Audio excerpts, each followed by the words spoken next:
Welcome to another episode of the Popko Project Podcast. Today I'm joined by the Veer Union from Vancouver, Canada. How you doing? Good man. How you doing? Crispin, right? That's correct. Awesome. Well, thanks so much for hanging out. My pleasure. How do you feel? We're once this airs, the band will be 2 weeks out from the release of the new album. Yeah, I'm excited, man. We worked really hard on this record, and um, we spent more time working on this record than I think we have on past records. I think we had a thought in mind that we were thinking about an album. We weren't like thinking about singles on this one. And although we're proud of the singles that we have, but we weren't going to stop until we listened back to all 10 tracks, going, yes, people aren't going to skip. Hopefully, if you like one song, you'll probably like the whole album. You know? Okay. Yeah. I like that. I'm old school, so I like the album um, process, right? That you listen to start to finish. You and me both. Yeah. Yeah. Yeah. And you've been at this for a long time. I think it was like 22 years or so, 26 years. A Something like that. Yeah, it's insane. long So time. yeah, it's crazy. Sometimes I wake up and just be like, wow. One, I'm still here. Two, I'm still lucky enough to make music for a living. So I'm very grateful for it all, and it hasn't been easy, but that always gives me something to write about because it hasn't been easy. That's true. I mean, how do you have a career that long without some excitement in your life, right? Exactly. Exactly. Yeah. Now, does it feel like you have relief, or is there pressure, or is there both, knowing that this is going to be out in the world in just a couple weeks? It's interesting. I've had a few people ask me, do I feel any pressure? And it's so funny.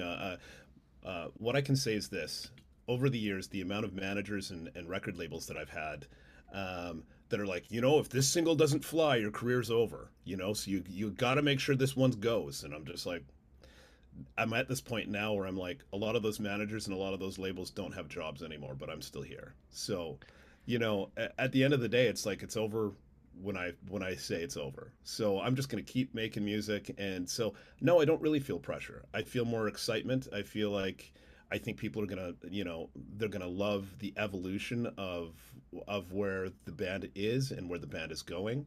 And if you don't, hold your breath for 5 seconds. There'll be another album. Is that already in the works? Yep. Another album? Yeah. Yeah, absolutely. Yeah. You guys don't stop. A lot of musicians I talk to, they're already on to the next. Oh yeah, absolutely. Yeah. Yeah. Yeah. Was there a moment in this process for the new album that you were like, maybe we won't get this done? Maybe we won't get this done. Was that Yeah. the question? Yeah. Uh, no, I knew we had to get it done because we had a deal in place, so no matter what, it was going to get done. Pressure. So it was more so. Honestly, I called up our label a couple of times and said, hey, I sent them the first 10 songs for this album, and three of them I wasn't super excited about. So we kept the seven and spent another 6 months working on the last three. And then I was like, these are the last three for the album. And they were very supportive and just be like, yep, you're right. These songs are great. And it was a very easy process. The hard part was me being hard on myself because at Always. the end of the day, I just wasn't willing to put any filler on the record. And that's respectable too, because 30 years ago, you used to buy an album and there was one good song on it. The rest Yeah, were trash, yeah, unfortunately. exactly. Yeah, exactly. Except for Pearl Jam. Pearl Jam had that one album which just like hit after hit after hit after hit. Yep, they've had a couple of those. Yeah. Yeah, yeah. So Well, the album is called Reinvention, but it yeah. doesn't feel like a costume change at all. It seems consistent with your previous material. Um, what does reinvention actually mean to you? I would definitely disagree with you if you go back to the Really? beginning of where. Yeah, oh yeah, The absolutely. early stuff, yeah, but the last The like early last couple. The last couple, yes. So we've been, and I think that that's the whole point of reinvention. I think it's like it's more so when we look back at the beginning of the band to where we are now, it's Sure. like we are slow. We're certainly not reinventing the wheel. Like, I mean, it's alternative metal, but we definitely started off as a rock band from more almost soft rock, Hmm.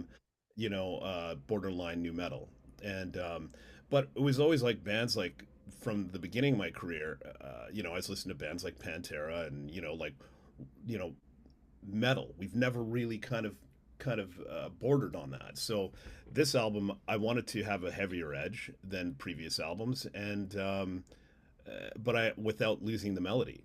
Hmm. So I think that we achieved that, and I think that so reinvention means kind of like reinventing ourselves as we get older. A lot of bands seem to get lighter as they get older, and we did the opposite.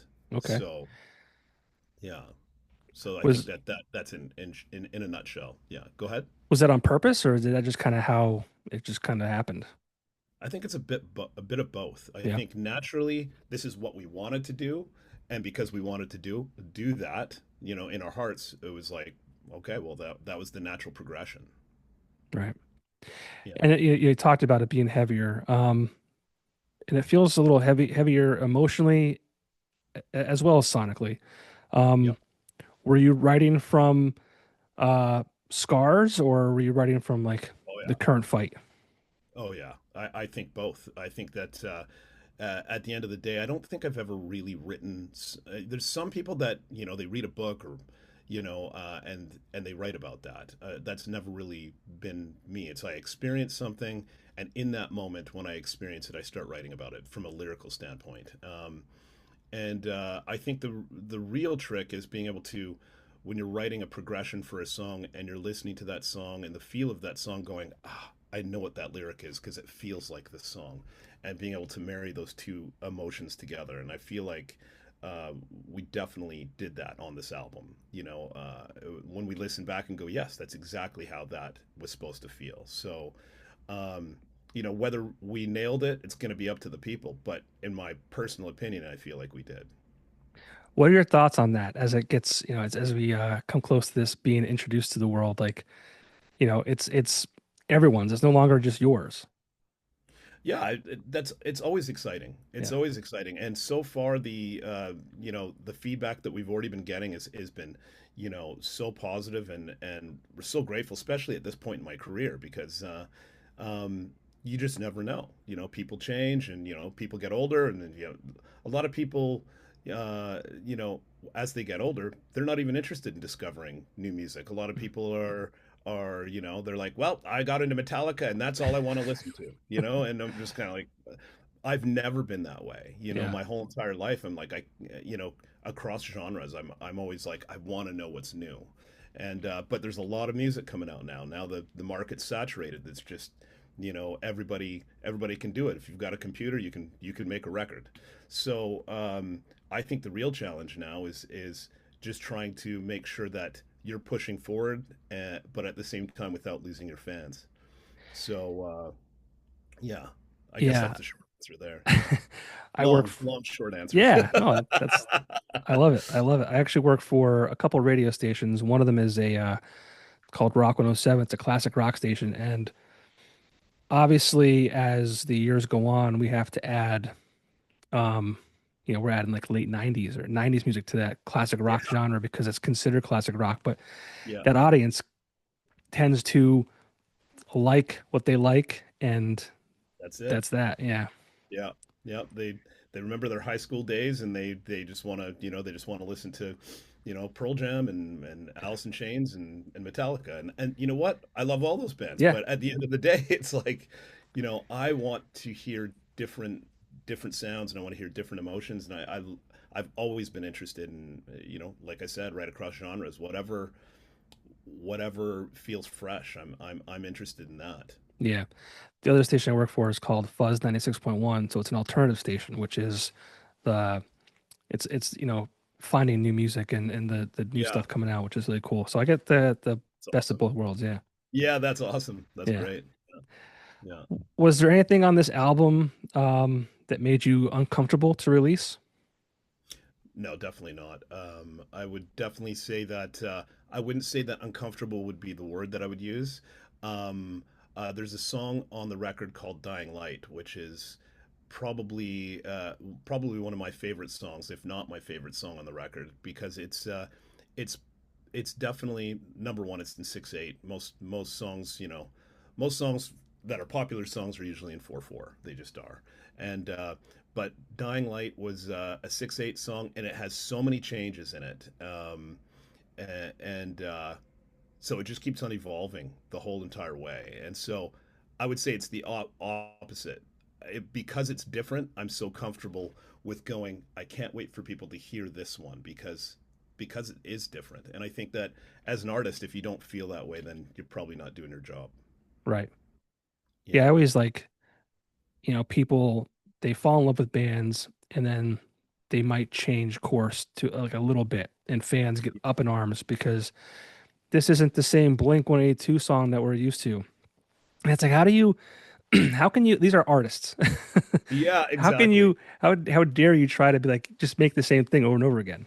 100%. No, That's it's crazy. just That's always I always found that crazy. yeah, yeah. What was the most recent experience? Was it a Day to Remember maybe a couple years ago? They released a new album. I think it was in 2023, and fans Okay. were just upset.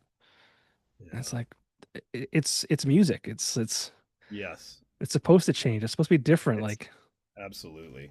And because people are putting out so much music, it's all you have to do is just sit still for 5 seconds. Something else is coming out. And you may or might not like that. It's like Uh, I try not to get too involved in the emotion of all of it because I've had records that have been very successful and had records that weren't as successful, and so for me, I just keep on pushing forward. And but if I'm not making music that scratches that itch for me, and I'm just doing it for the people, then nobody's winning here, right. and I won't be doing it for very long. So I've got to always be doing something where I listen back and go, I can't wait for people to hear this, and when I feel like I've reached that point, then I think it's right.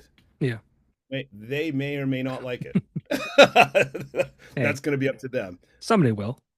Yeah. Somebody will. Yeah, absolutely. So talk about that too, because you keep saying like, it's very easy for somebody to, create music, put it up on Spotify. It's kind of oversaturated.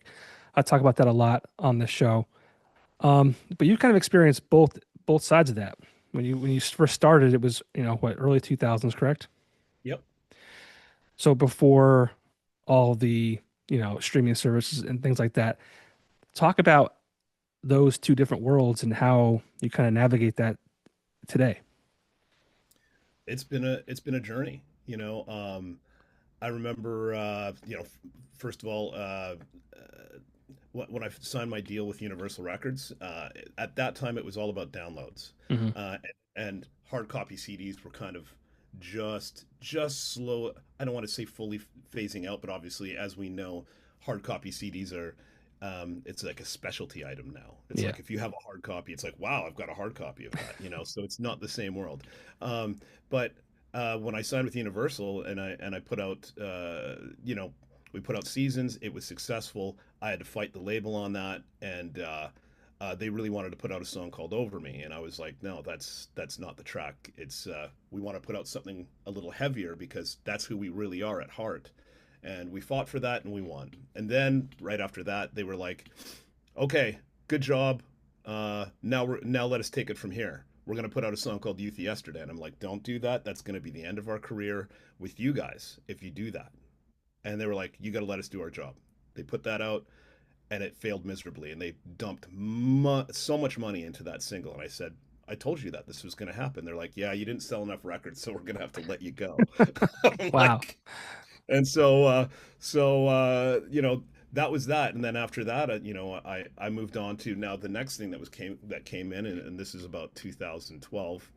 Um, we released "Divide the Black and Sky." Worked very hard on that record, and um, we had we signed a small record deal, And that's when LimeWire and everything was kind of really. And then all of a sudden, everything came out on YouTube, literally about a week before the album was released because it was leaked. And then so I had to experience the pain of that. And then we got dropped because it got leaked. And but then after that, we did one more record deal, and it's just been constantly evolving. And then finally, I said, "Okay, I'm sick of doing record deals. I'm just going to start my own record company." And as things evolve, um, I'll be able to navigate through it. And then right when I made that decision, that's when we had our most successful records. Hmm. And so the short answer in this long long overview is you just got to keep on evolving. And for me, I'm actually interested. It's almost kind of a sickness now for me, where it's like I'm always going to try something new. If that didn't work, well, we'll try it on the next one. That's but I always believe in the music that I'm writing, and that's the number one thing. It's like always just make sure you're putting out something that's as close to the heart as possible, and then I think people will resonate. Sometimes, for example, in 2012, Bitter End was the first song that we put out. It got very little push. I bought the masters back from the record label, and it was a year later. All of a sudden, it started blowing up on streaming services, and I was so broke. I was living in. I was basically homeless, and I scraped together every penny I could, taking a chance to buy my masters back. And then that's when Spotify blew up. And so technically, my label lost out because I made more money from that point on, right when streaming services started blowing up, than I've ever made in my entire life. So it's all about taking chances, and I'm still here doing it, still taking chances. That's amazing. Thanks, man. I was going to say, what's the biggest difference outside of creative freedom of being kind of self-funded to an extent versus those major labels? Well, I mean, you just have creative control in every possible way. But when you say creative control, it's not just about the music. It's about how are we going to market this? Right. Are we going to tour this album? Are we not going to tour this album? Where are we going to be putting the money? Um, but I think through this journey, it's one of the reasons why I started my own record label called Rock Shop Records. I started it because so many people have no idea where to start. But I think that I've been in every scenario you could possibly imagine. I've been signed to a couple of different major labels. I've been on indies, and then I've also done it on my own label. And so I've learned a lot of stuff over the years. And the one thing that I've learned is the most important thing is just never give up. Just keep going. There's a career out there if you want it bad enough. You just got to know which way to do it. That's a great message. And it's interesting that you say that too, because I feel like because it's so oversaturated, like how could a new artist kind of break through the noise? Well, there's so many different ways of doing it. One of the problems, so the new navigation now, it used to be, like I said, it was iTunes to streaming services, and then but before that, hard copy albums. But now, then we hit a saturation point of everybody can do it because everybody's got a computer and it's easy to produce now from home. And now we're reaching a whole new scenario where it's like you don't even have to do that. It's just AI, just song after song. And Yeah, now it's just super saturated beyond belief. But now I think the next move is going to be you have to be as authentic as possible. You have to be you. You have to be don't be scared to say what it is that you believe in, and actually it's going to be really all about a face out there, because I think that people might like the AI stuff that's coming in, but they're not going to be able to connect with those people, and we are human, right. and people want to connect. And so I think that that's going to be the next thing. It's like the more authentic you truly are, uh, the more chance you have of actually having success. I love that. What are your thoughts on AI? Because I think that's crazy. Like, that's got to be, as an artist, as someone who like breathes, like sleeps, eats, all that, like that's got to be like frustrating. I think the most frustrating part is like for me, I thought, places like Spotify and Apple Music were like, I'm like, this is so cool getting my release radar and hearing all these new bands, and some of them I know, and some of them I've toured with, and always being able to hear now my release radar is absolutely flooded with bands I've never heard of before that are not very innovative. They're not very good. And it's getting to the point where I'm like, I don't even want to check my release radar anymore Yeah. because it's all AI bands. So, so I think that that's negative. But I definitely also think that there's new innovative tools that are being discovered for artists to that will help their songwriting. You know, I don't think that it's a great idea to go out and and just take an AI song and and just do that AI song. That's not really, from my perspective. I don't think that that's very human. But using these new tools, I don't think that there's a. I think that that's good. Right. But flooding the market with AI songs with faceless bands, I don't think is great. Um, I think it's just flooding the market. But Yeah. with every negative, there's going to be a positive. So once that market gets flooded with a bunch of crap, people will start cherry picking again, and they'll go to whatever they connect with. And I think that that is going to be the future.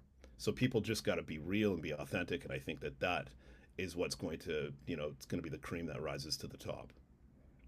Yeah. I mean, it has to. And I think even like, social media, like we're so inundated with all this garbage all the time. It's Yeah, I'm it's a blessing and a curse, right? Uh, 100%. but yeah, I often wish it would just go away at sometimes, Yeah.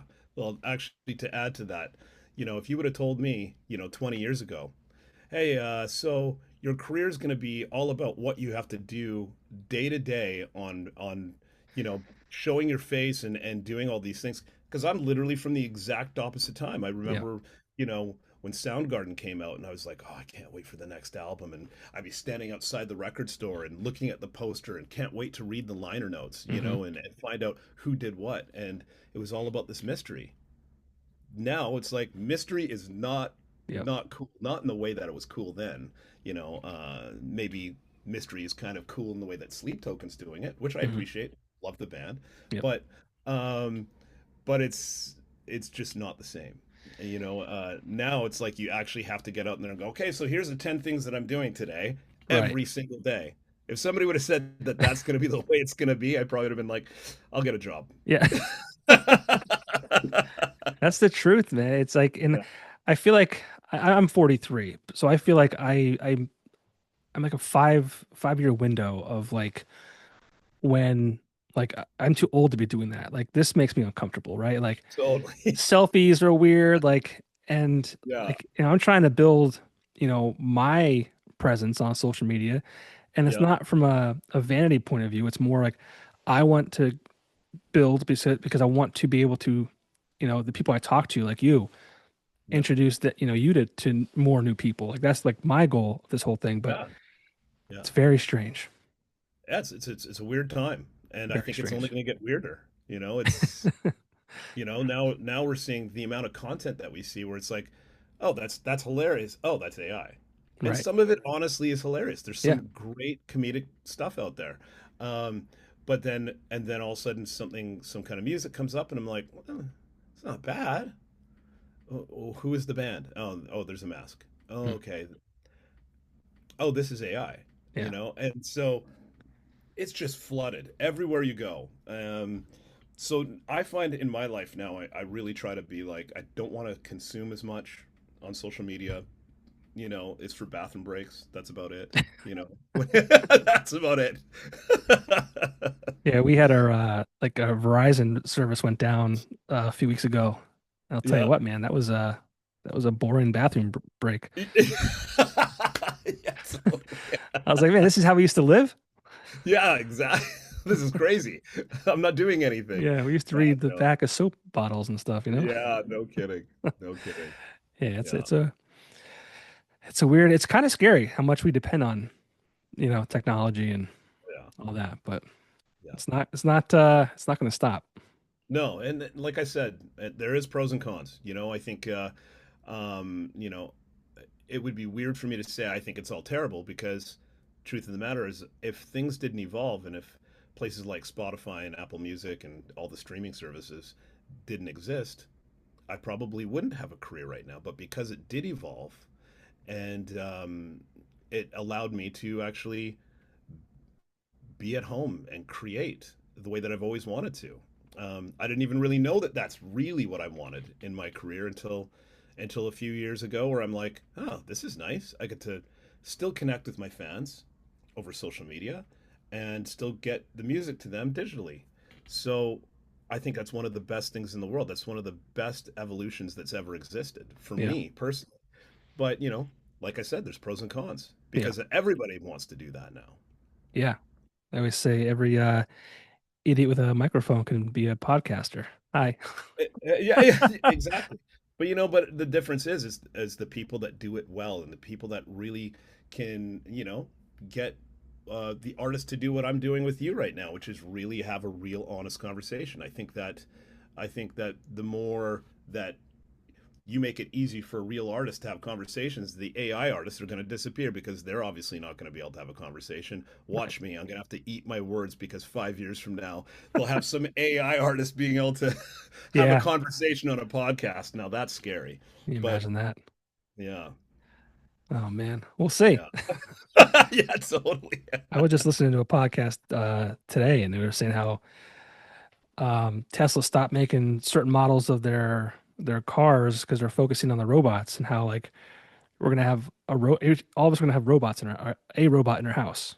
Like, I mean, this Yeah. was just a Inevitable. guy It's going to talking. happen. Yeah, it wasn't like Yeah. it wasn't like a Tesla podcast or that like that or a technology podcast. It was just two guys, talking. Right. But Right. hey, who knows? Oh, I believe that that's going to happen for sure. Yeah, It's inevitable that is, everybody's seen Terminator and they're just like, we need to run towards that. We need it as soon yeah, as possible. Well, it's on its way. yeah, That's all I got to say.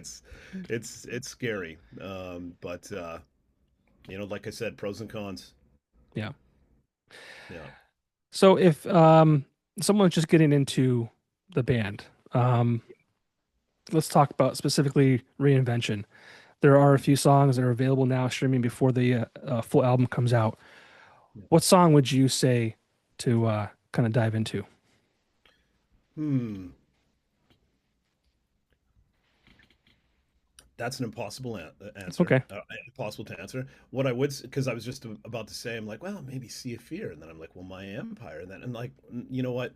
Um, Honestly, I would say just go to before February 20th when the album comes out. I would say just go and click on the first track and start listening down because I honestly believe that if you like one of those songs, you're gonna like them all. So. Um, but what I will say is, like I said before, the song that I like probably the most is "Dying Light" because it's a bit different than the rest of the record. But like I said, if you like one song, you're gonna like them all. That's my honest feelings, and I didn't want to stop working on this record until that was achieved. Did you record them or at least put them in the order they're in on purpose? Does it kind of have that flow to it? Yes, yeah, for sure. I love Yeah, that. yeah, I grew up listening to records, man, like start to finish. yeah. Amen. It's the same for me, and I think that again, that's I know that we're in this single-based world, but I'm so bored of it. I'm interested in the artist, and so I that was the main focus on this record is we want to make a great record, not well, we just need a big single. No, I want a great record. First and foremost, that's been my focus on this record. Yeah. It's I'm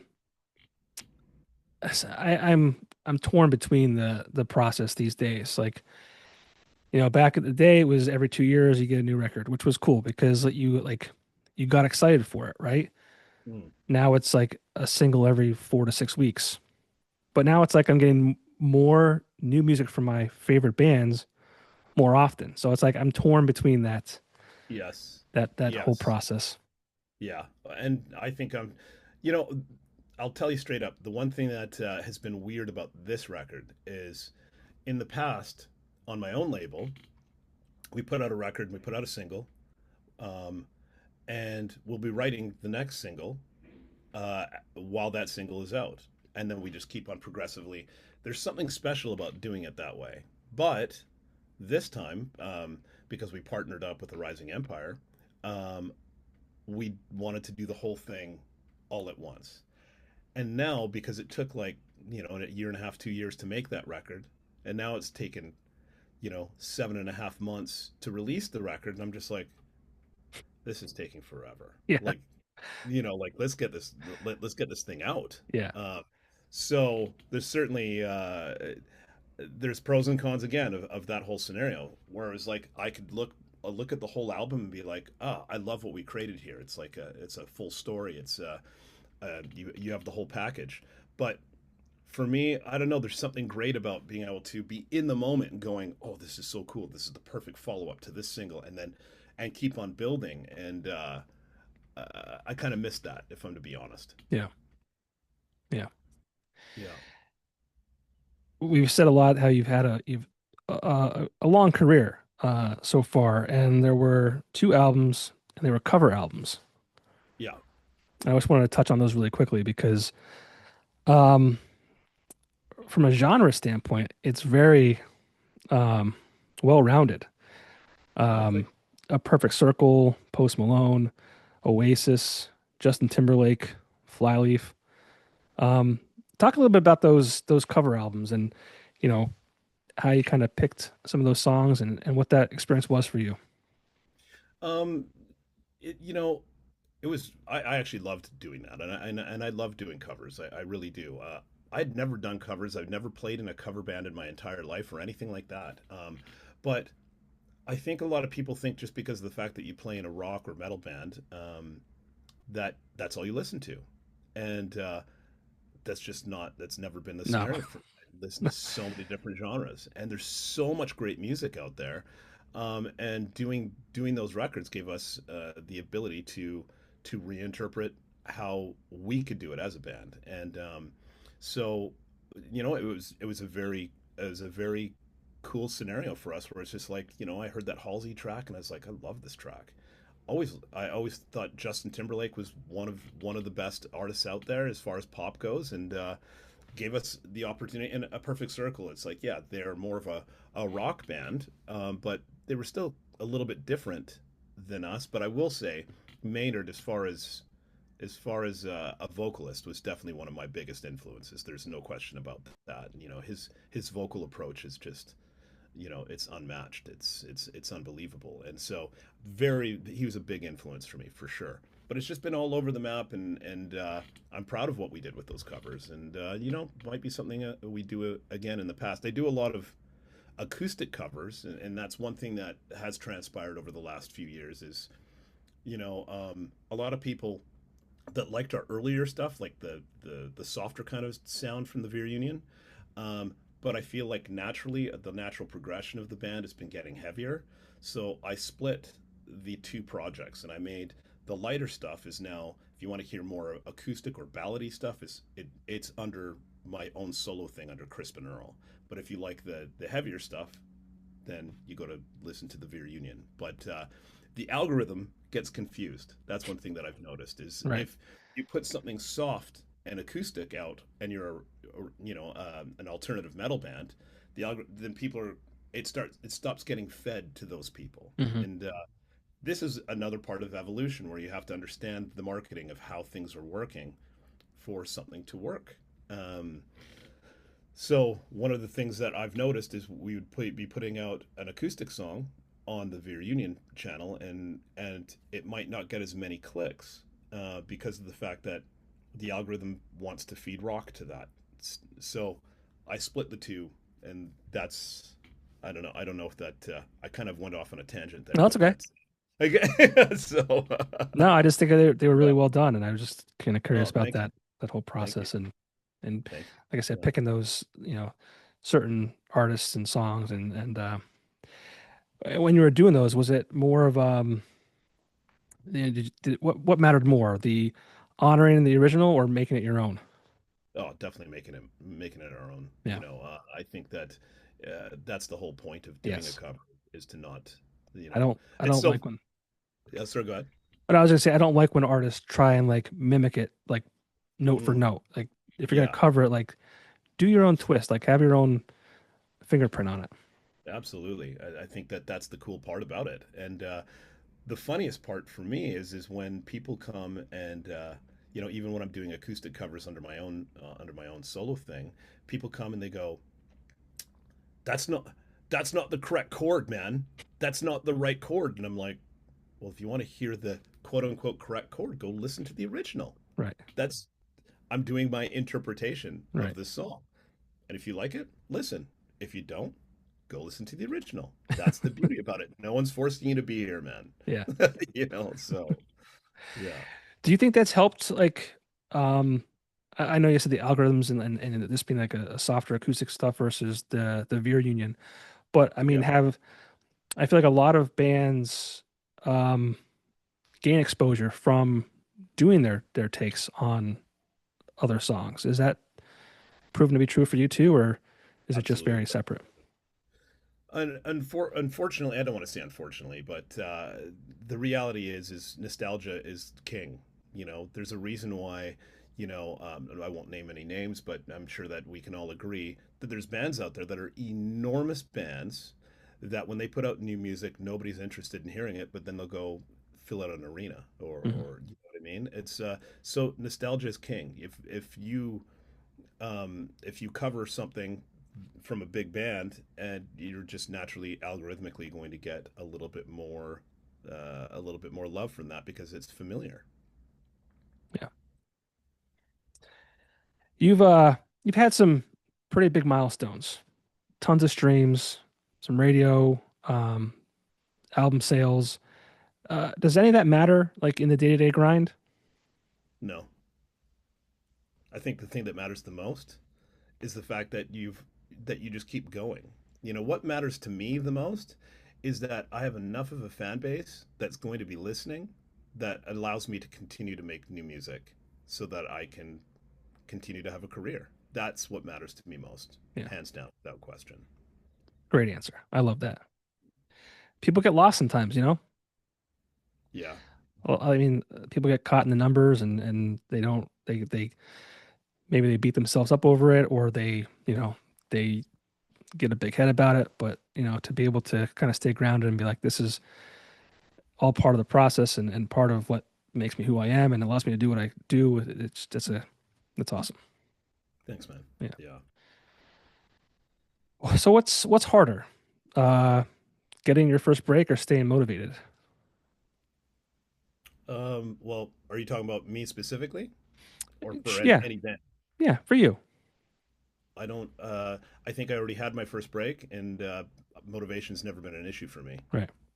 Well, that's what I meant. Not that you didn't have your first break, but like, what was harder, getting to that point or staying motivated to continue forward? Definitely to get the first break was Yeah. probably, when I think back, because it was a different time then when I got my first break.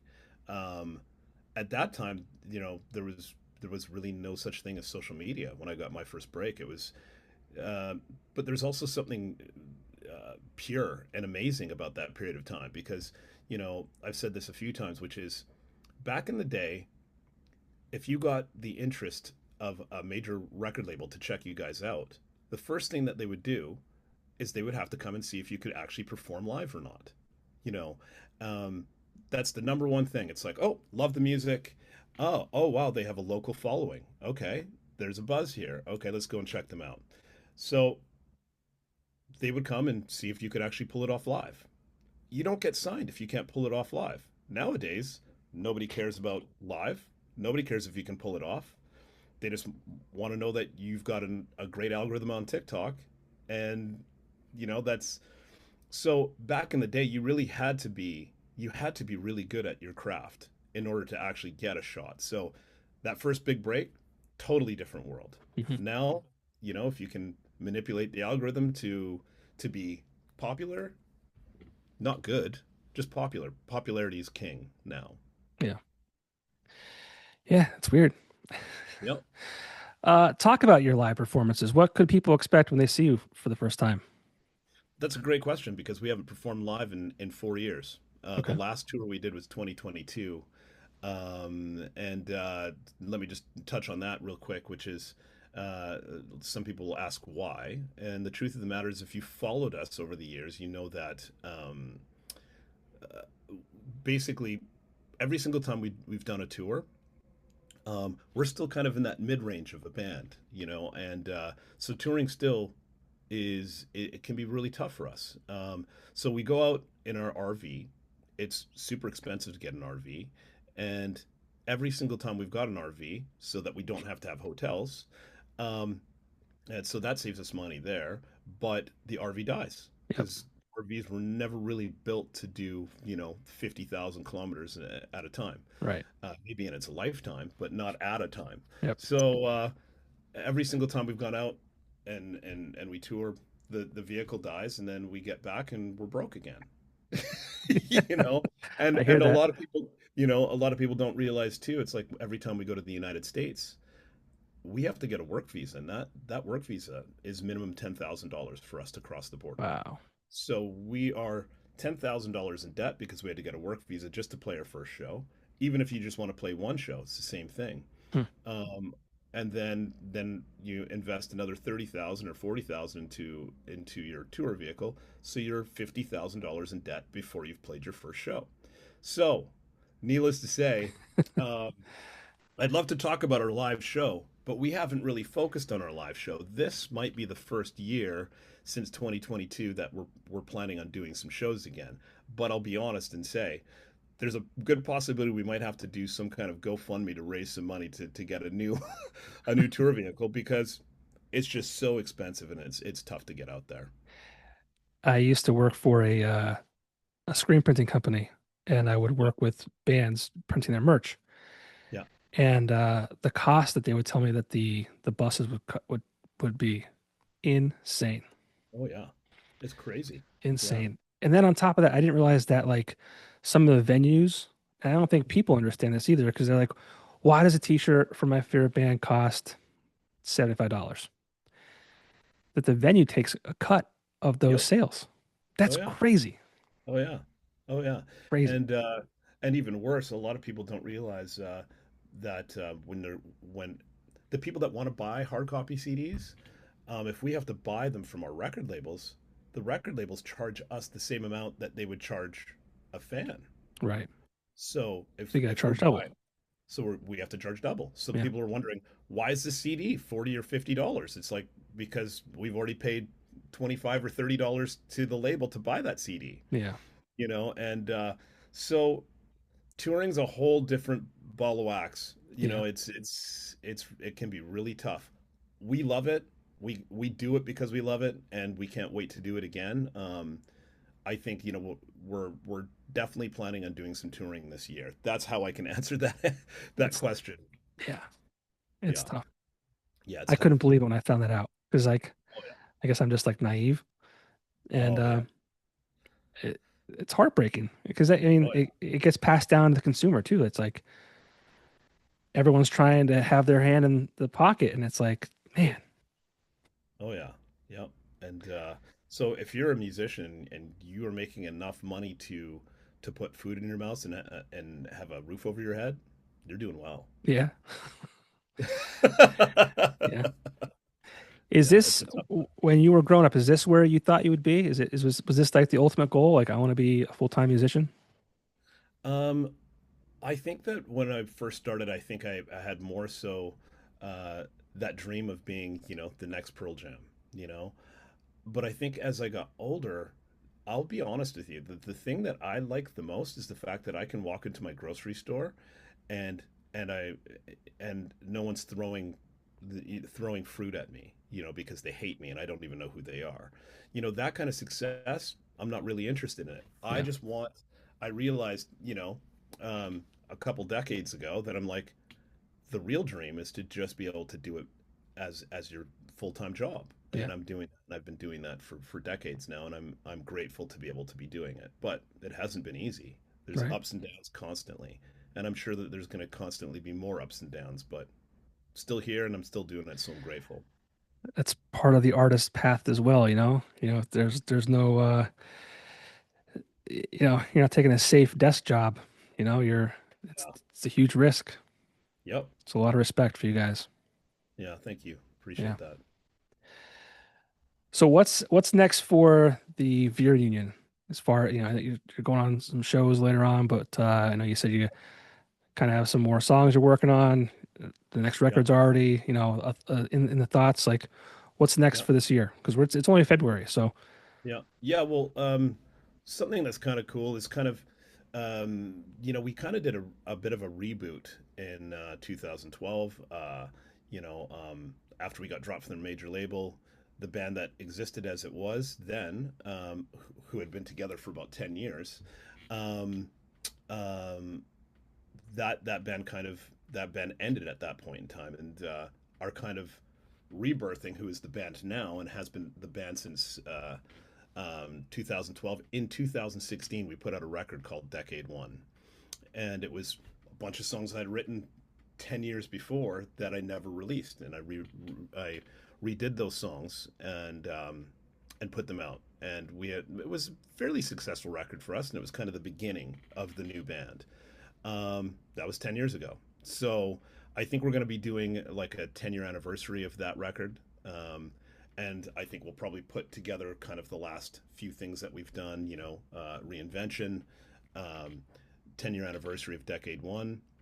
And I think that we're going to tour it and probably put some packages together and see if we can raise some money so that we can go out and tour it. That's kind of the plan for us as we move into yeah, the rest of this year. That's the short answer of that. very cool. Yeah. Couple of questions just for fun and let you go. One song, yours or someone else's, that still hits every time. Hmm. Hmm. Hmm. Gosh, there's so many songs out there. I don't know if you had like one off the top of your head that like maybe you covered or whatever. Um, um, the first song that came to mind was actually Judith from A Perfect Circle. It never gets old for me. Yeah. Yeah. Tool and a Perfect Circle for me is just like that. It's just so good. Oh, amazing, Yeah. amazing. Yeah, Maynard can do no wrong. I agree. Even makes, from what I'm told, good wine. Yeah, that's what I hear. Yeah. What keeps you going when the industry like tries to push you down? Oh, the the best part is for me, I'm always trying to figure whatever I want to figure the way out. When it's like, oh, this is happening now. I'm like, okay, so how do we figure out? It's like I don't play video games. So at the end of the day, it's like my world is going. I get excited trying to figure out how to get out of a bad situation because that's been my whole entire life. It's almost a sickness of mine, you know. And then once you get to the other side of it and be like, that worked, Yeah. or oh, that didn't work. We gotta pivot again. Oh, that did work, you know. The most exciting time, like I said, for me is being homeless, putting every last penny into buying my master's back, and then all of a sudden I'm like, huh, I'm making enough money that I can actually go get a put and a car. Wow, I'm doing okay. Yeah. That pivot, the industry was pushing me down where it's like it's over. Where I'm like, I got to get those masters back. Something's coming. Just following that gut, going, it's going to turn around and never giving up. And so to me, it's like it's a. I don't do drugs, but that's my drug. Right. Is trying to figure out the way out of a bad situation. That's fair. It's the entrepreneurial spirit to a degree, Absolutely. right? Yep, absolutely. And why does heavy rock still matter? I think that there's an emotion that you get from heavy rock that you just can't get from any other genre. You don't you don't go to like a pop show and see them, you know, uh, feeling that aggression and seeing the mosh pit. You're just not going to see that at a pop concert. It's a different emotion. It's going to be great, but rock and metal from its core just has something else, something more primal than any other genre, in my personal opinion. Gotcha. And for someone finding the Veer Union for the first time, uh, what should they know? Uh, Number one, we write a lot about hope. So if you're feeling you're in a hopeless time, it's probably the right band for you because you're going to be able to feel connected to being in a dark place and finding the light. All right. One last question. What's it like being a handsome frontman? I don't You're know. a You'd good have to looking dude, ask me. man. You're a good looking guy, man. I appreciate that. I appreciate that. Well, I can tell you this much. I am engaged now. I have a Good. fiance and I have two kids, so I don't think about that. I think Oh about no, it's all about the music, you know? you gotta take care of yourself. I mean, Well, that's part of the industry. I think that part of the industry is you have to care about the whole entire package. yeah. So I'm so, married with but two kids as well, so yeah, it okay. was. I got you, man. I got you. Yeah. Well, the new album Reinvention comes out February 20th. Best of luck with that. Best of luck with the shows this year. Thank you. Um, I hope everyone responds to it as you hope they will. Thanks, man. Get that RV, get that tour bus. Yeah, totally. Thanks, man. I appreciate But that. And I, thanks so much for having me on the show. It's great talking to you, man. yeah, thanks so much for your time. I really appreciate it. You bet. All right, take care. Okay, you too. Bye. See ya.